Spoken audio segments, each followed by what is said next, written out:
300 years ago, a cataclysmic event known as the Great Flood covers most of Earth's landmass with water, only leaving a few islands behind. Since then, an electrical storm is constantly blocking the horizon. With the old world buried underwater, survivors build a fortified city called Argos on the ruins. This city is controlled by the immortal founders.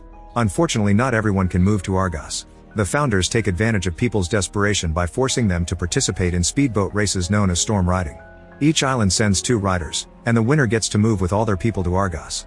The losers get their island stripped bare and their people are cast into the sea. Islanders believe that one day a chosen rider will set them free. On Fig Island, Neb sees all the posters and catchy advertisements from Argos promoting the race and even offering sponsorship. Then he goes to help the team in charge of the boat that will represent the island in the next race. His friend Anna shows him a collection of Hammerhead posters and shares the story. Legend says Hammerhead was struck by lightning, that he saved his island, and that he never lost a race. Some people believe he broke through the storm on the horizon and reached the other side. Others think he crashes the races from time to time so he can win a palace for all islanders.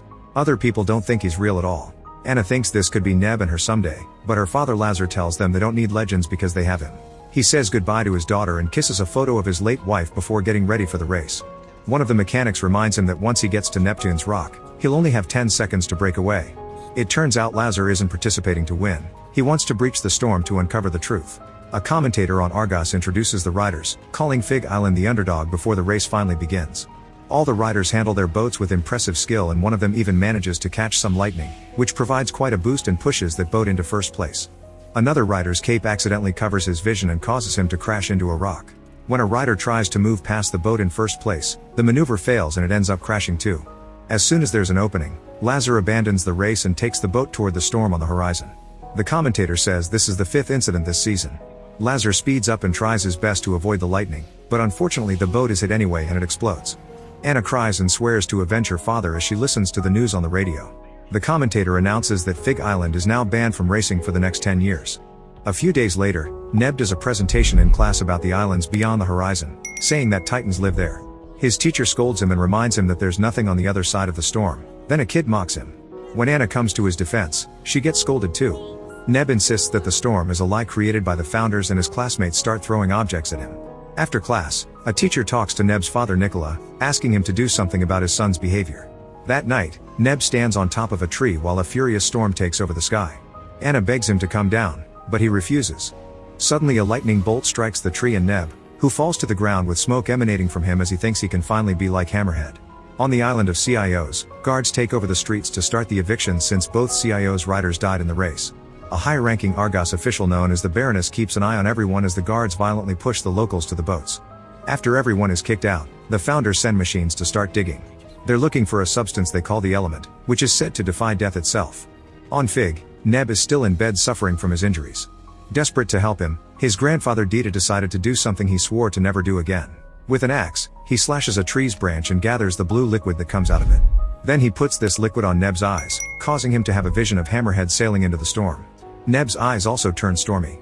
When the excavation is done, the Baroness informs the founders that they didn't find anything. It turns out the element is the blue liquid Dita used, and they only have a decade left in reserve.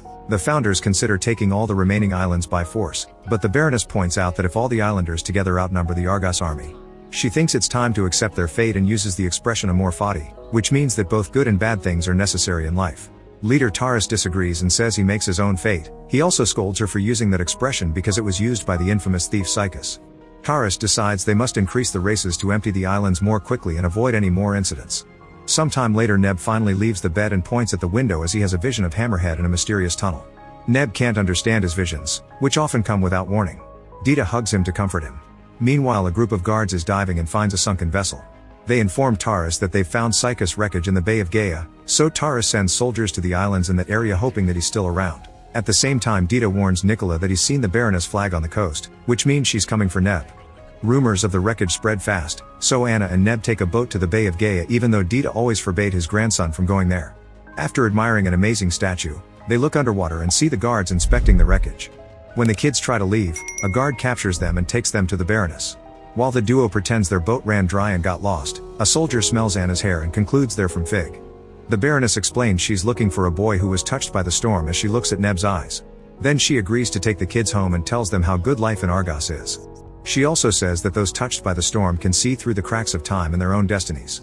The Baroness gives Anna a compass, explaining that taming your own fears makes a big difference. When the Baroness drops off the kids on Fig, she says Neb is a rider and not a farm boy, so a sponsor will be waiting for him when he grows up.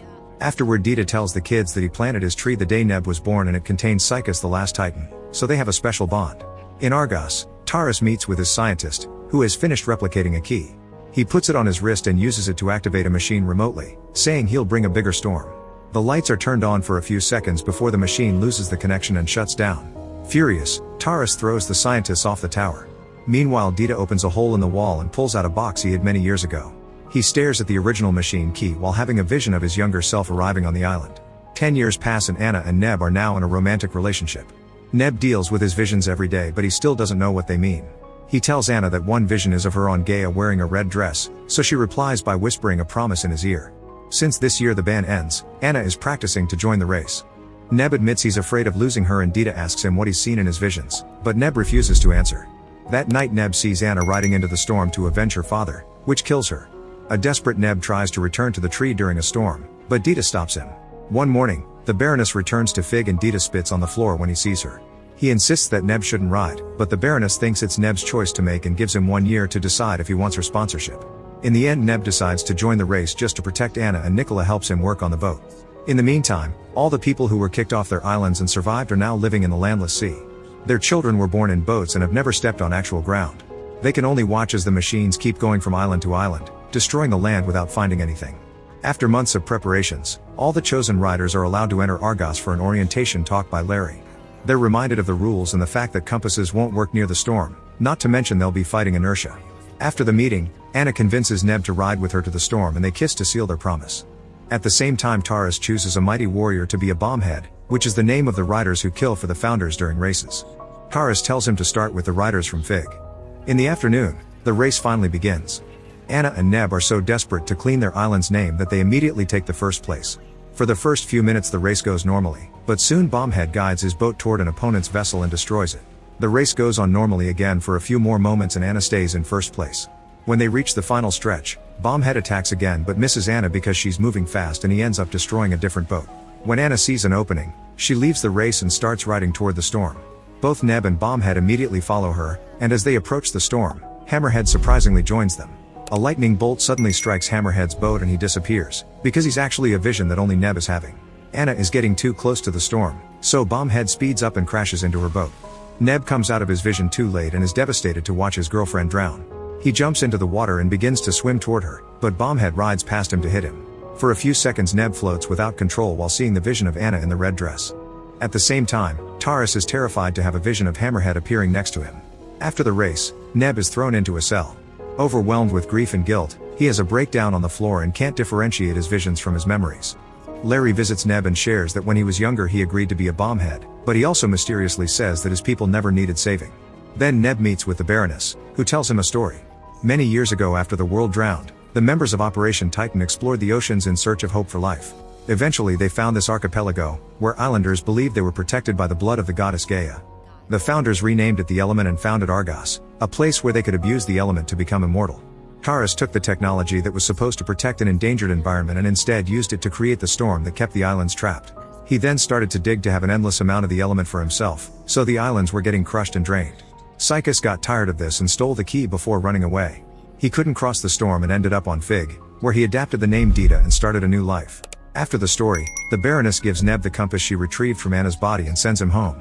In Fig, Neb confronts Dita, calling him out for all the lies. Dita says he did it to protect him, but Neb doesn't listen. Later Neb buries a tree in Anna's name. Then he talks to Nicola, who explains that Dita often disappeared but never told him anything. What Dita did teach him was how to be part of the storm. In its center, there's a dancing bolt that supposedly can take any person to the other side, but Nicola was never able to catch it. Because of his visions, Neb thinks Hammerhead did catch it and he wants to try too. Nicola tells his father that Neb is ready, so Dita gives him the key and teaches him about the phrase amor fati. Before leaving, Neb takes Anna's tree. Meanwhile, the Baroness warns Taurus that crop production has been declining and hunger incites revolution. She's already taken care of it, but Taurus isn't happy about her undermining his authority. In Argos, Neb is waiting for the next race while playing with the key, only to realize that it's also a compass that points at the Temple of the Founders. While thinking about possible plans, Neb notices Taurus staring at him. Later, Nurse Maya helps Taurus take a new dose of the element.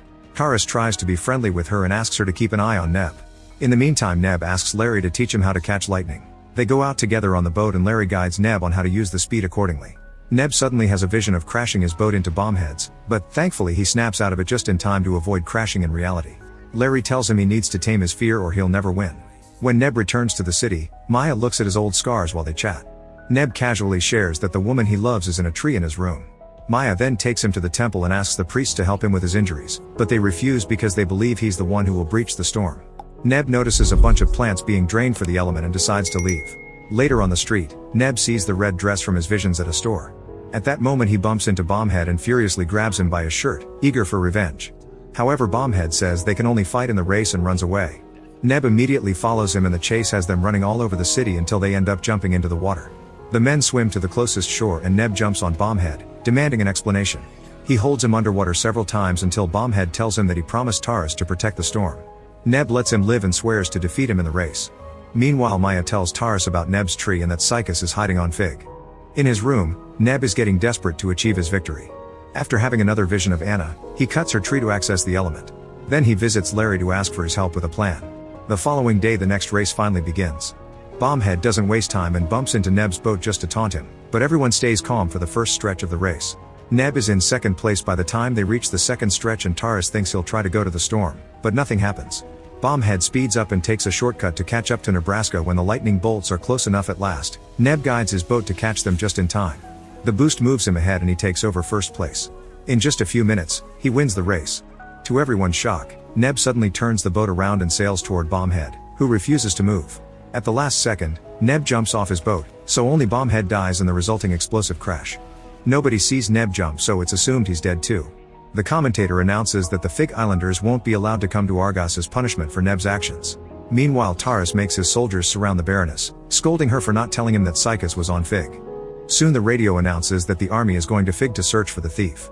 Underwater, Neb meets with Larry, who provides him with diving equipment.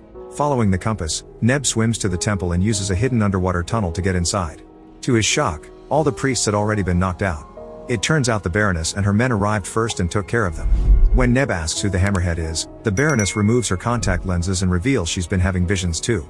She guides Neb through his own visions so he can finally see the truth. He is Hammerhead. All along, the visions showed Neb in the future, so Dita and the Baroness spread the stories until he was ready to embrace his destiny. With the boat and gear prepared by Larry, Neb leaves the temple under his new identity. When the Baroness returns to the main chamber, she discovers that Taurus has killed all the other founders.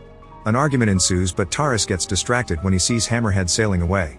Soon crowds are gathering on the city walls to cheer for the legendary hero, but this also means that Bombhead and other soldiers start chasing after him. Once the enemy is close enough, Hammerhead captures Lightning on his boat and uses Larry's modifications to shoot it back, destroying all his opponent's vessels with a single attack. At the same, the army opens fire to start destroying Fig Island. Dita watches the destruction as he whispers Amor Fati. Meanwhile, Hammerhead manages to enter the storm and captures any lightning bolt that gets too close. Not a single bolt manages to stop him, and soon he makes it to the other side. Taurus sees this on the radar and realizes his reign is over.